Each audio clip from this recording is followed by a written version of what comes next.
What's up guys, it's me Motoyan and I'm back with another video. So for today's video guys is isi-share ko sa inyo yung mga na-experience nating issue. So sad to say meron tayong na experience guys.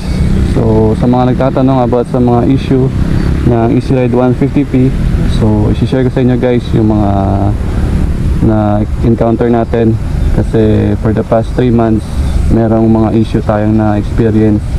So yung unang issue na masishare ko sa inyo is yung fender niya sa likod guys. Dito maingay siya guys, yan pag naka-start yung motor. So start natin guys.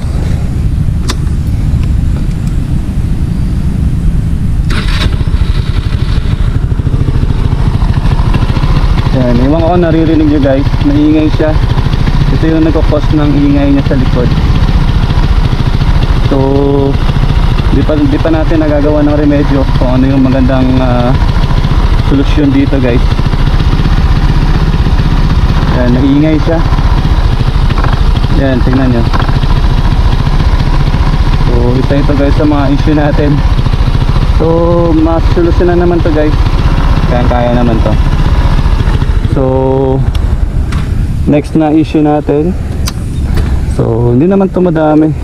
So sa to say lang, may mga issue talaga lumabas dito. Issue niya sa bukasan ng kanyang fuel tank dito guys. Medyo matigas siya dito banda, may katigasan to guys, lalo na nung unang kuha ko to sa kasa. Medyo matigas siya dito, kailangan mo talaga bigyan ng puwersa. Yan, so may katigasan siya guys. Siguro pag tumagal lalambot din siguro to, pero 3 months na sa atin yung motor, so medyo may katigasan pa din. So wala tayong nilalagay dito na mampadulas or WD-40. So siguro try natin lagyan, baka lumambot siya. Buksan natin ulit. Yeah. Medyo bigyan nila ng puwersa. Tapos pero yung ano niya, yung sa seat naman, no, smooth naman siya, malambot lang. Yan, wala naman problema. Yan. So next na issue naman natin is dito guys, sa starting button niya dito. Dapat kasi dalawang lever yung gagana pag magpapastart ka ng motor. Di pwede dito sa right.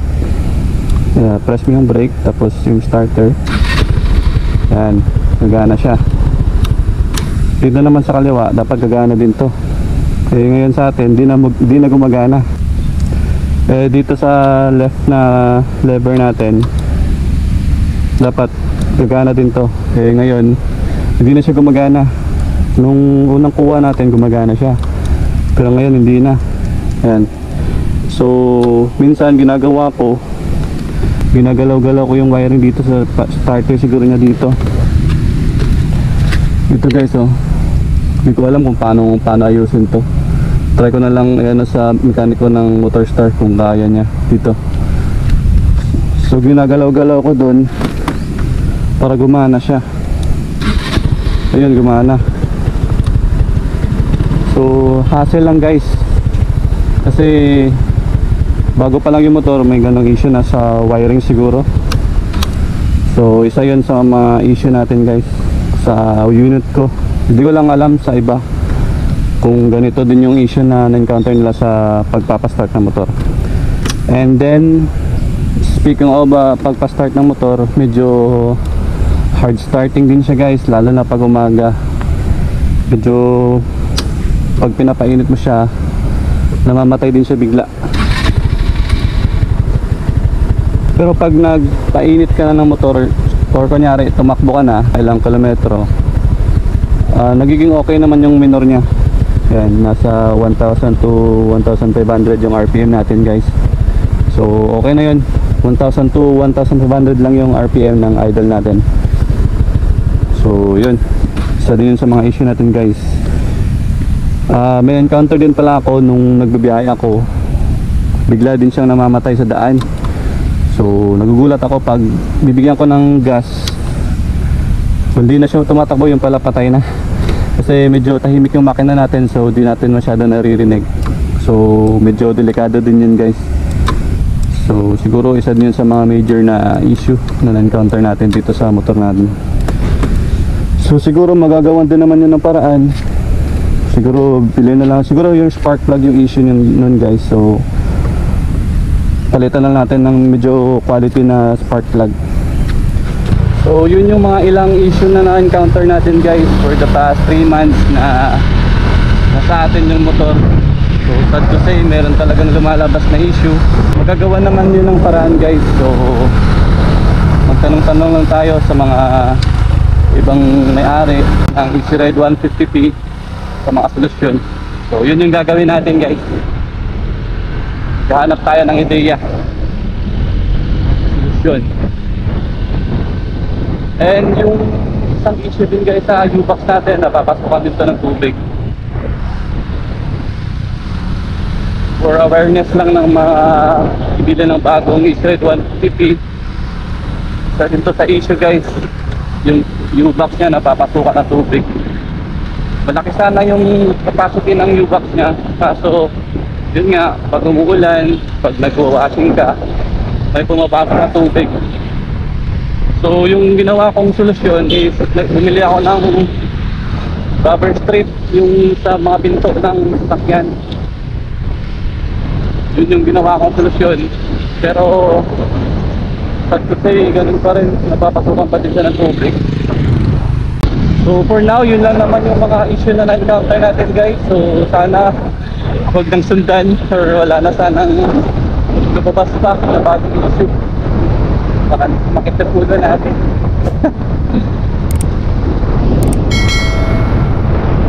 So about naman sa fuel consumption natin, long ride, okay naman guys, nasa 35 kilometers per liter yung na-consume natin last na nag-long ride tayo. So, sa mga di pa nakapanood, meron tayong vlog dun guys, so pakicheck na lang. So today, try na natin guys kung meron kada yung motor natin. Ludo ayaw makapela kasi medyo traffic. For me, okay na rin yung pwersa ng motor natin guys.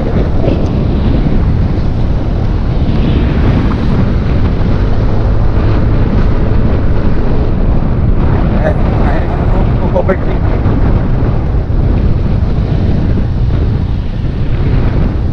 Malakas din yung arangkada. Pwede naman natin dun sa makita tayo sa bundok. Last vlog natin, mga paahon na area, so kaya naman. Hindi rin naman kaya mabibitin dito guys.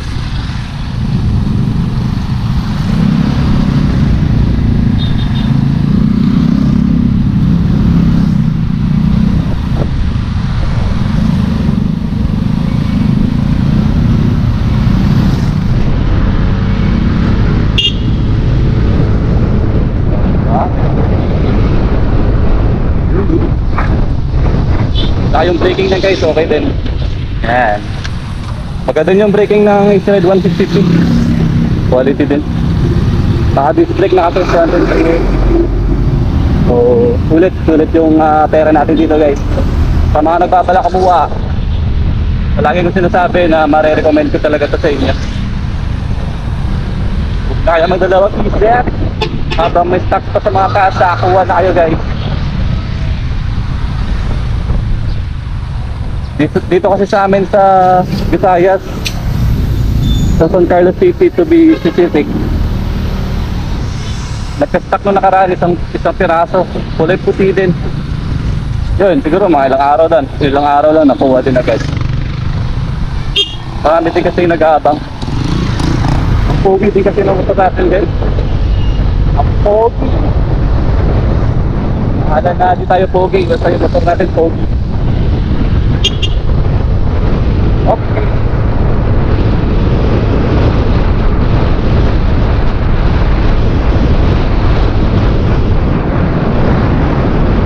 Yung bigat natin guys, nasa 95 bigatan din tayo. Kaya-kaya yung bigat natin.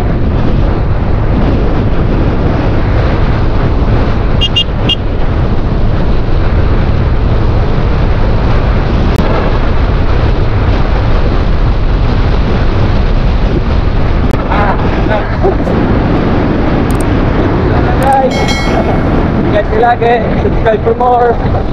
Shout out.